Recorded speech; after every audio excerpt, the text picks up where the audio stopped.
Hey guys, today I'm going to be doing a little bit of a shorter review. Because the game 2 that I was sent was like a victory, there's really not much to say in detail in terms of macro that hasn't been already said by me and Kyle after the game. So it won't be like an overall macro based review. So what I thought instead was maybe I want to take a dive into like Phoenix's laning phase because after all, he is like the probably the most mechanically like talented player on the team. So there's a lot of things the rest of you guys can learn from, as well as also pick apart some common laning mistakes that I'm seeing from like everybody as well. So let's just dive right into it. No, it's not going to be too long for today. Anyways, let's just look at the laning state as it starts. So as the laning phase begins, you really want to think about like how the matchup goes and what you plan on doing. Like what you want to do. Do you want to push the wave? Do you want to keep the wave in a fixed position, or do you want to like let the wave push into you and set up a freeze? So now, personally, I do play a little bit of Fizz, and not much, but I don't really play Ekko very much, so I can't exactly say for sure what the ideal game plan here would be. Maybe Phoenix, you might know that a little bit better than I do. But as a Fizz player in this matchup, personally I would want this. I would kind of want this wave push slight to push slightly into me, since Fizz is like all in. Fizz's like power spike comes around level 3, while Ekko's power spike comes around level 2, I believe. Let's see what happens.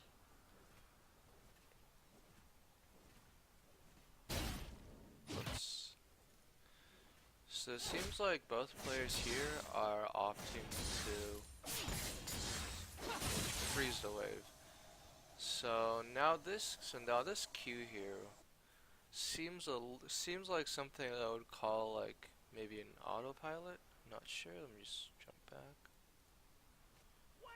I'm gonna try to figure out the purpose of this key. Oh, okay, never mind. I'm trying to pick up this CS. Never mind that point then. Let's just move onwards. Have a little look.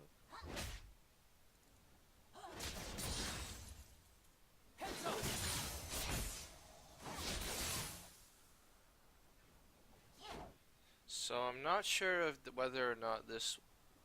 I'm not sure to what degree this was planned or not.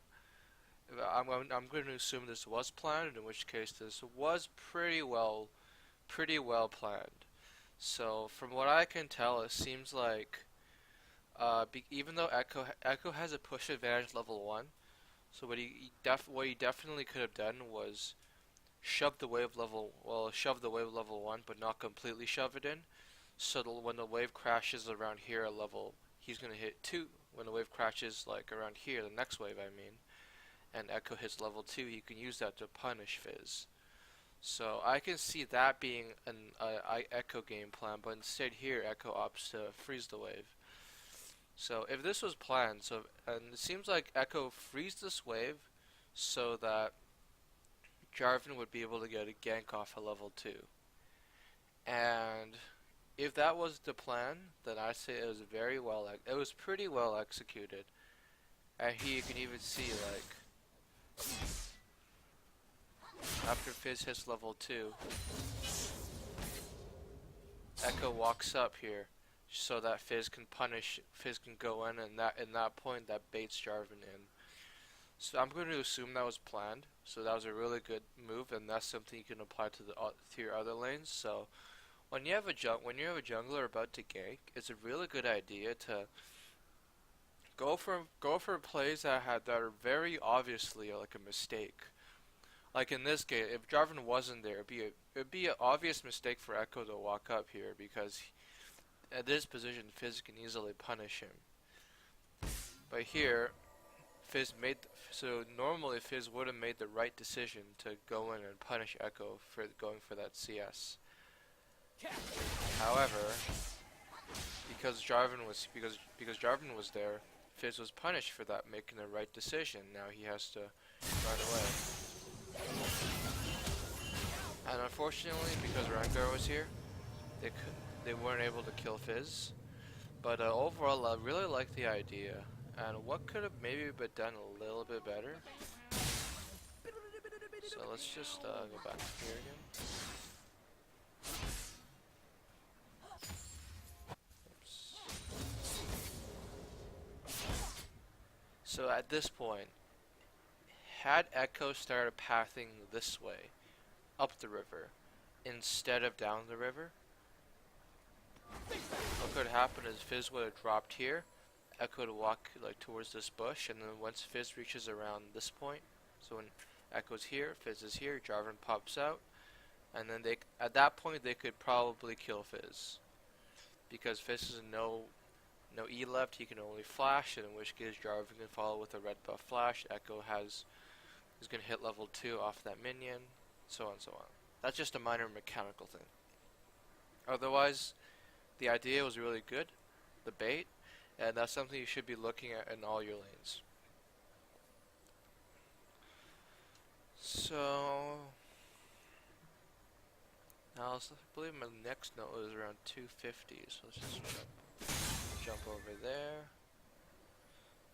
So here I believe maybe why don't we just play everything through at like fast speed. We can see what happens.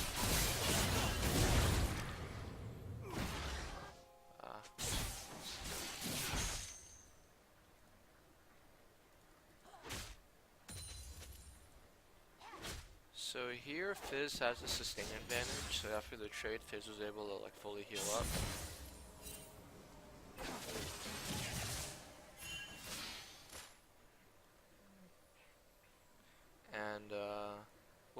And because we knew Rengar was back here in our jungle, I really like what Ekko's doing here. So look how safely back Ekko plays. Even though he does have like a minion advantage, he knows Rengar is still around this area. Like he knows Rengar, Rengar was spotted on a ward, but he's still like around this area for the next few seconds. He really doesn't want to play up, especially because earlier on Fizz was slightly pushing the wave. So the sort of defensive play here is really good on Ekko's part, and that's something that should be replicated in all the other lanes as well. So just a little bit of a trade there. And then let's just fast forward a little bit.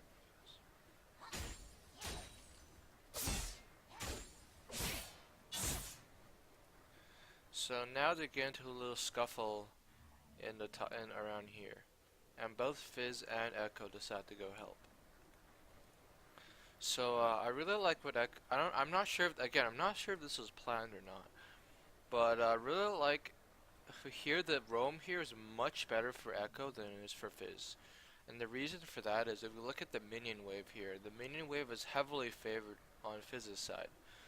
So what it means is that Fizz's minions are going to be killing Ekko's minions a lot faster, and since they're both roaming, Fizz is going to be denied a lot of CS. And once they both get back to lane, Ekko is going to have an enormous wave building up at his tower. So why don't we just focus on the minion wave and just see what happens. So notice how like it's big. Look at all these minions Fizz is losing. Lost one there, lost one there, lost one there. So like now around the time where they come back to lane, Fizz has lost maybe like Ekko's maybe lost like maybe two minions max, while Fizz has lost at least 6. So this was really good, and really good for Ekko. So now as he walks back, as we can see, he's going to be collecting a huge wave here. It's going to be really good. So that's something you guys all want to try to replicate in your own games. Is you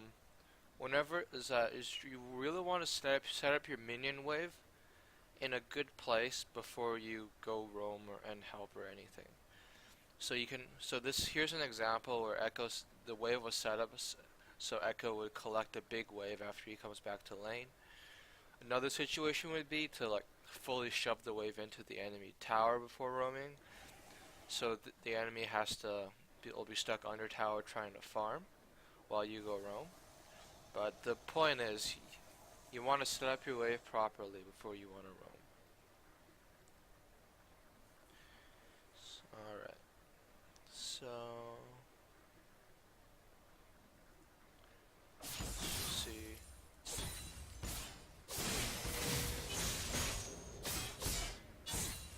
So now Echo can shove in and go for a recall here. So now this is a minor optimization that I personally like to go for sometimes. Uh, so because Echo is a ward here, if I were the Echo, what I would do is I would actually try to get a ward here in the lane. Because this is a matchup where both champions are going to be hard pushing into each other's towers. So you see here we have a big wave, right? So because of this big wave, Fizz is going to be collecting all of this, and eventually, and this next wave is likely also going to be crashing near Fizz's tower. So what's going to happen is that after like maybe 30 seconds or so, Fizz is going to be building up a large wave. So with a large wave, Fizz will be able to go and roam. So in this sort of situation where where both champions are just kind of pushing into each other's towers, it's a really good idea to get a ward around here. Like get a lane ward around here to track enemy movements into the bushes or into the jungle. Especially if you're like over here trying to catch CS. You see if Fizz like moving up or moving down, you can easily ping your teammates. Especially because of how strong Fizz's roaming is. So this is something I like to do a lot in like mage matchups, especially against mages that like to roam. Like for instance, like TF is a good example. Yeah, so this would be like a minor optimization I would personally opt into.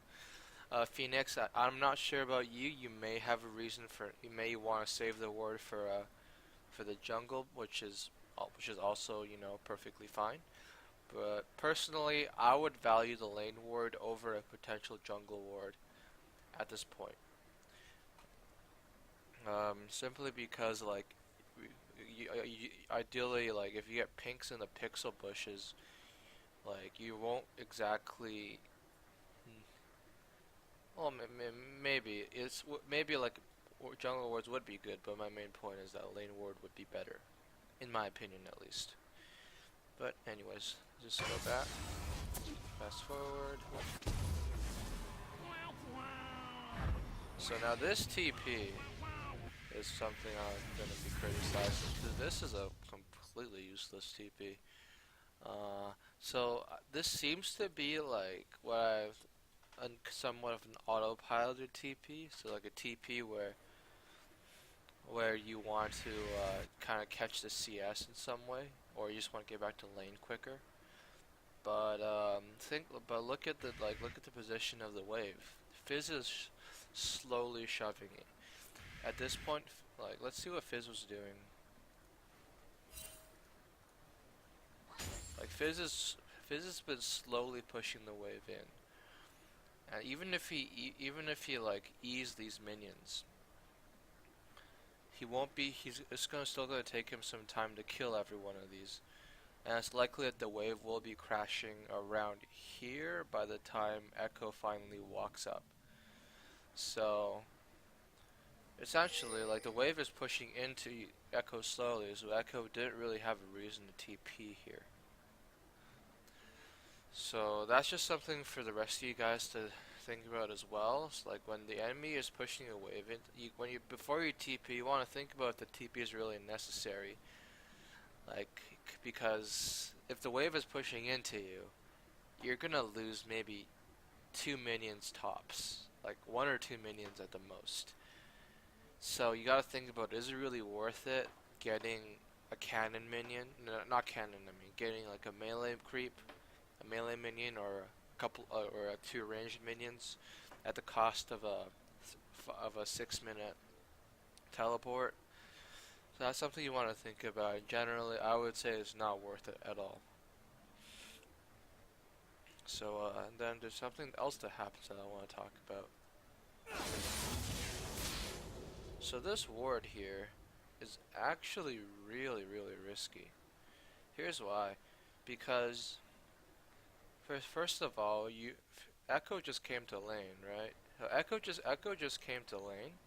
So he has no idea, like, or maybe let me just back off a little bit. Let me see where Fizz was seen.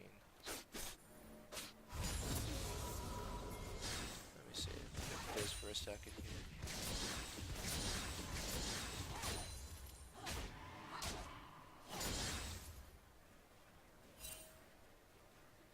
Alright, so I was gonna make a point that Fizz might have like gotten advanced vision here, but he was in vision the whole time, so let's ditch that point entirely. But my main point is that if you look at the positioning of our lanes right now, our jungler's in base, our jungler just backed, our bot lane doesn't have priority.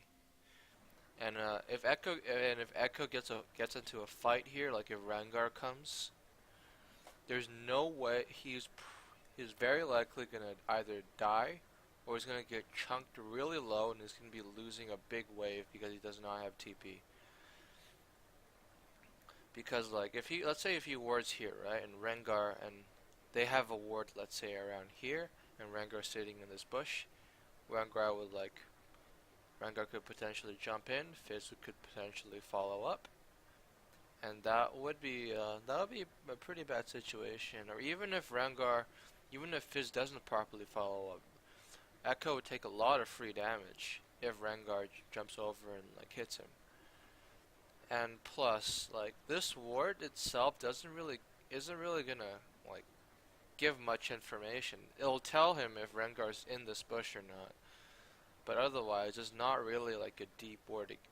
Like junglers aren't gonna like path into this bush and out. So if the purpose of this was to scout Rengar, then it's a really risky ward that is really not worth going for. If the purpose of this was to get jungle vision, then you might as well save your ward, and once your jungler's out on the map, or once your bot lane gets priority, or once Fizz backs, or something like that, you could ward maybe the pixel here, or the bush here. So, again, this seems like what I call an autopiloted ward, where you're just warding out by instinct because you want to get the ward out without thinking about whether or not the ward placement itself was good or not. So if I'm going to compare this ward to another really good spot you could have warded was a lane ward around here. This would give you a lot more information than a ward here, because once Fizz pushes the wave into you, you could see where Fizz goes. So if you can see where Fizz is trying to get vision, or see where Fizz is trying to roam, or even if Fizz backs, that sort of thing. But anyways, that's enough about the ward. So now let's just look at how laning proceeds. So here Fizz has a big wave built up. And here Ekko is making like one of those classic mistakes of walking up too far. So let's see what happens. So here Fizz gets a really good trade off onto Ekko, but honestly that trade shouldn't have happened. Probably shouldn't have happened at all, actually. So as Ekko, you see a big wave here. You should have two thoughts in mind. Either you want to contest the push of the wave, in which case, because Ekko has a big wave clear advantage in this matchup with his Q. As Ekko, you could either use your Q to like heavily thin out the wave to get the wave in an even spot if you want to fight the Fizz, which you probably don't want to because Fizz has Ignite. Or the Ekko could like just let the wave crash in which case Ekko should be playing far back. But instead, Ekko just, kind of loiters around close to the wave and like gets chunked out for that. So like again, that's like one of those autopiloted moves that really doesn't seem necessary. Like it is doesn't play into any potential plan you want to put in forth. Like you're not queuing like as Ekko, you're not queuing the wave. You're just kind of last hitting the wave. So it's like you're neither trying to push it you're neither trying to thin the wave or push the wave, nor are you trying to play safe and far back. So you end up just taking damage for no reason at all. And then we fast forward a little bit, the same thing ends up happening. So here Ekko makes kind of a lackluster effort to try to like push out the wave. Let me look at the minion HP actually. Heads up!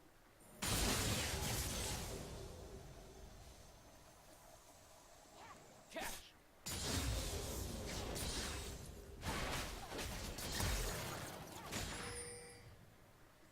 So the minions here are relatively healthy.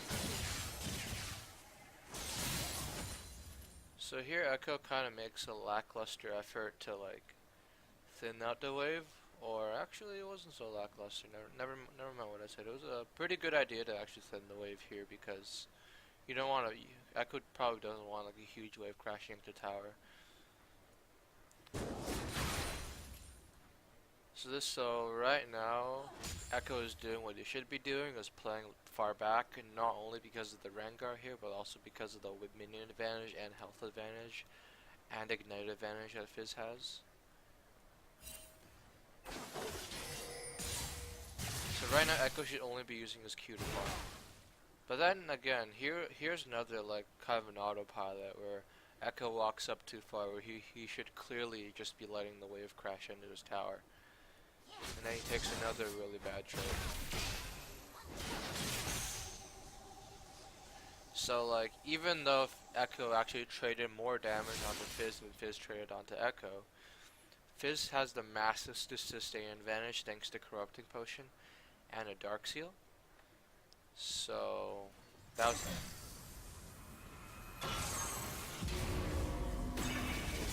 so at this point, like at this point, Ekko is basically stuck under his tower, and Fizz has total and complete lane control. Had Ekko not gone for those like autopiloted like walk-ups, what he could have done was he could have been probably like maybe full health or close to full health here, maybe maybe down like 3 or 4 minions, but he'll be able to push the wave back out and reassert lane priority. But instead, being half health with like virtually no pots or no sustain, he's given up complete lane control to Fizz here.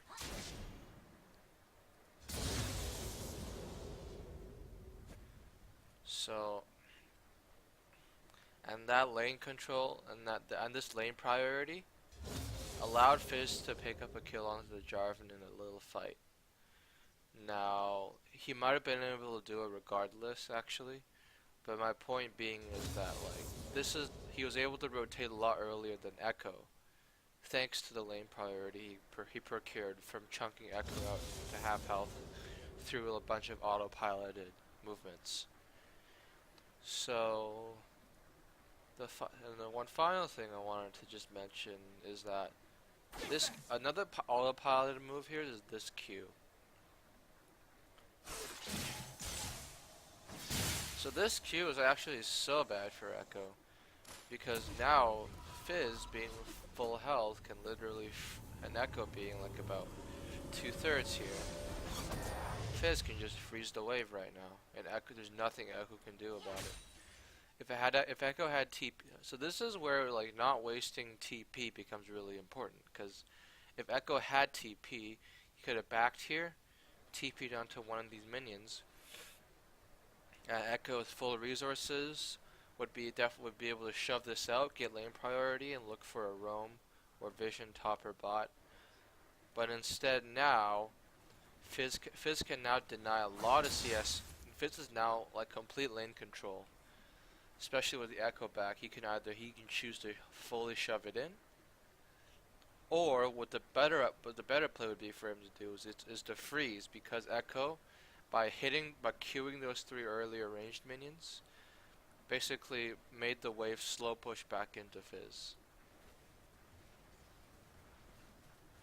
So here's actually a little bit of a misplay from the Fizz, because he starts off like, trying to freeze, which is what you should be doing. But then he does that. So which on the Fizz's part, that's also autopiloted, because it's like he's like freezing for a bit, then he pushes, so it doesn't really make any sense. But all in all, so that was the main point of talking about that, was that had the Fizz played it properly, it would have been pretty bad for Ekko. Ekko would have lost probably these 3 ranged, would have lost probably about a full wave with these 3 ranged minions, and with the wave pushing into Fizz, Ekko would be in a position to get engaged on by the Fizz, and especially with Ignite, Fizz will likely win that trade. Maybe not kill Ekko, but probably force Ekko back to base once again, which is not the most ideal. So, anyways, I'm probably gonna stop right here. Most of the rest of the game, there's not much else to say. It's mostly just macro gameplay that me and I've already went over with you guys, and Kyle's also talked with you guys. So the main takeaway, like her Phoenix in particular, in this case, as well as for the rest of the players, is when you're thinking about doing every action needs to have a purpose, right? Like every action needs to be a part of some larger plan. You always want to be thinking about the next move, whether or not it's the next big play to make, or even if it's what do I want to do with this minion wave? What do I want to do? I want to ward? Do I want to roam? Like, what do I want to do? So instead of like autopiloting, half freezing, half pushing, or like just wandering, or just like dicking around, dicking around too big of a wave, you need to have clear goals in mind and execute those clear goals. And this applies to everybody. And this applies to everybody, not just Phoenix. I'm using Phoenix as an example here. But yeah, it always, and to deal with autopilot, it always helps just to like maybe talk it through with yourself. Like, what do I want to do? What do I want to do? And it's within bot lane, it's as simple as just talking to your ADC or talking to your support. All right, what do we want to do? For instance, let's shove this wave, or let's let the wave freeze and look for an engage. That sort of stuff. Or if it's mid lane, you can maybe talk it with your jungler. It's like, I'm gonna let mid lane or top lane. You talk to your jungler about it. You can say like, you can say to your jungler, for instance, I'm looking to freeze my wave, so they're gonna have They're gonna have priority, so be careful. Or I'm shoving in my lane opponent hard. We can look for some vision plays or some deep wards. Let's do it. That sort of thing. But anyways, that is gonna be my mid-focused mini VOD review for today. Thank you all for listening. Have a good day.